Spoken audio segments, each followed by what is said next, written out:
Welcome to my 12 days of sewing a Christmas gift to give. Today is day 4 and we are going to be sewing some microwave safe bowl cozies. It will keep your hands protected from a hot bowl or even a bowl of ice cream, keeping protected from all the cold.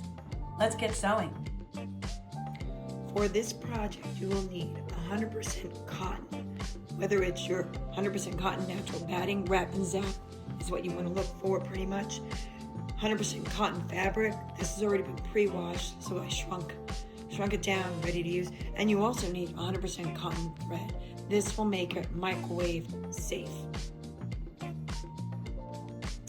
You'll need a 10-inch square for the top, a 10-inch square for the bottom, and a 10-inch square of the batting to go in between. One of the first steps we need to do with the bowl cozy is to draw some diagonal lines. And we'll go across this way. I also like to put the one going halfway and halfway. Normally I would use a Frixion pen. It comes off when you use an iron, but I'm not sure if it will come off in the wash. So I am gonna do mine with some chalk. White chalk. I used yellow one time and it stained. So go ahead and get your marks on here. My lines are all drawn on my 10-inch square. This is going to be good for a bowl that has a diameter of 6 inches. If yours is bigger, you're going to need to go with a bigger square. What I'm going to need to do here is lay this on top of my batting. You can add a few pins to it to hold it down in place, but then you're going to sew on each line to quilt it down. Let's go get that done. All right, I've got all my seams sewn. Now we're gonna get set to put the notches in to make the darts. This is something that's gonna need to be done on all 4 sides and also on the other piece as well. So what I do is I'm gonna fold it in half to do this first one. And I like to keep it lined up with a line on my board. I love my board for this because I'm going to go from over 1 but down 2.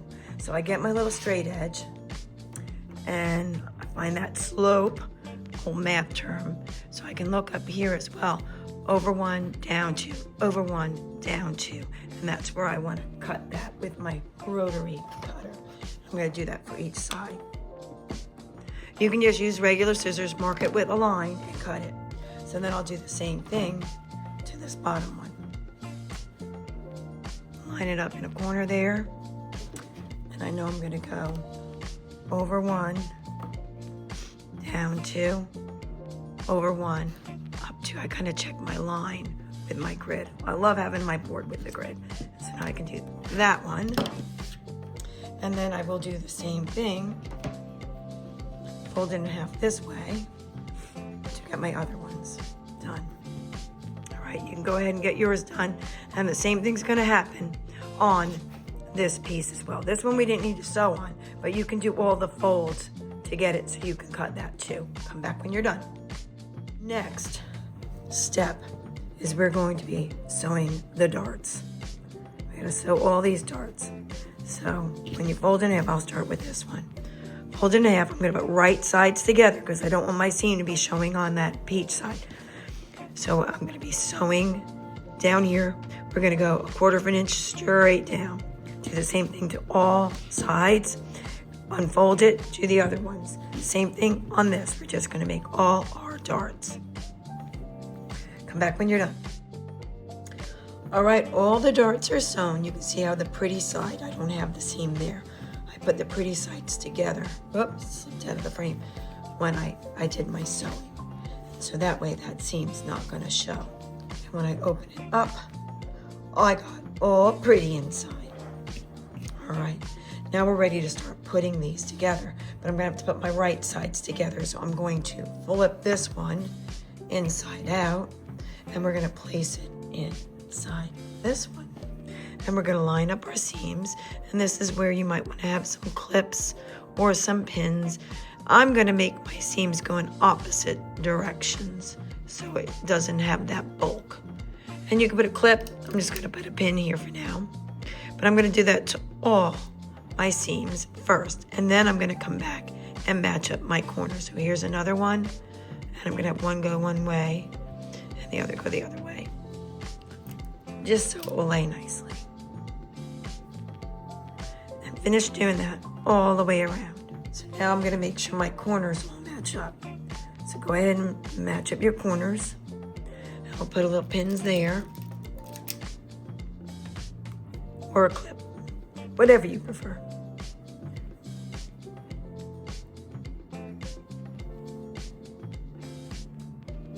Get that one in there. And then my last one, making sure.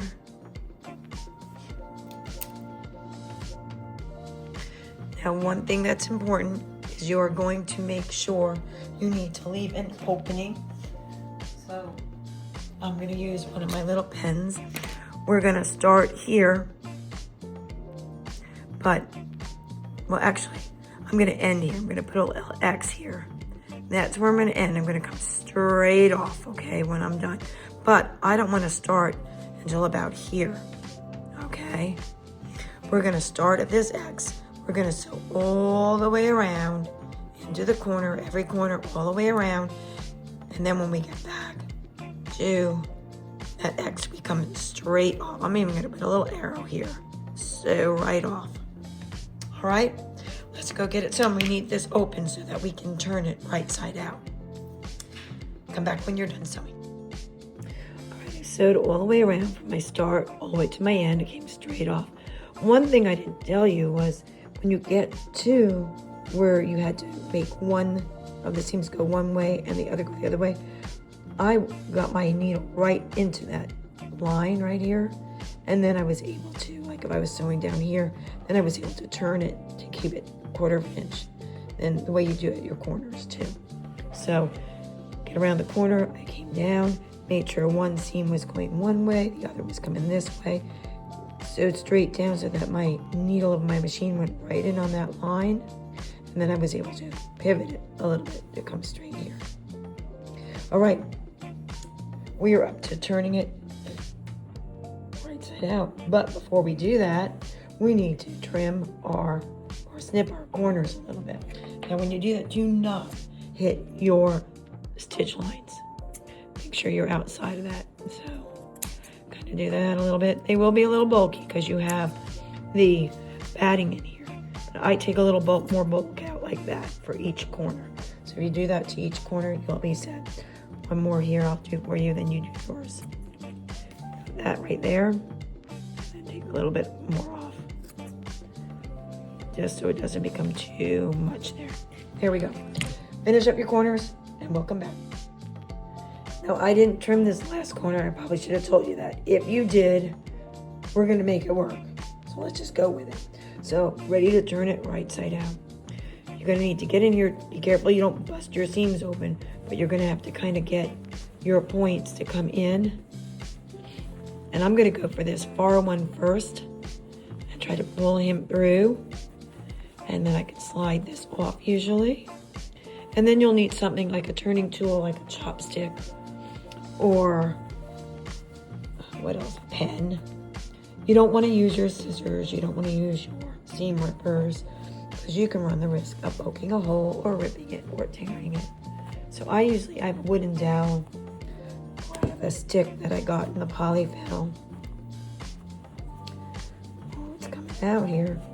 I always think it's like giving birth to a new project. All right, got it right side out. Let me get my turning tool and I'll show you how I do that.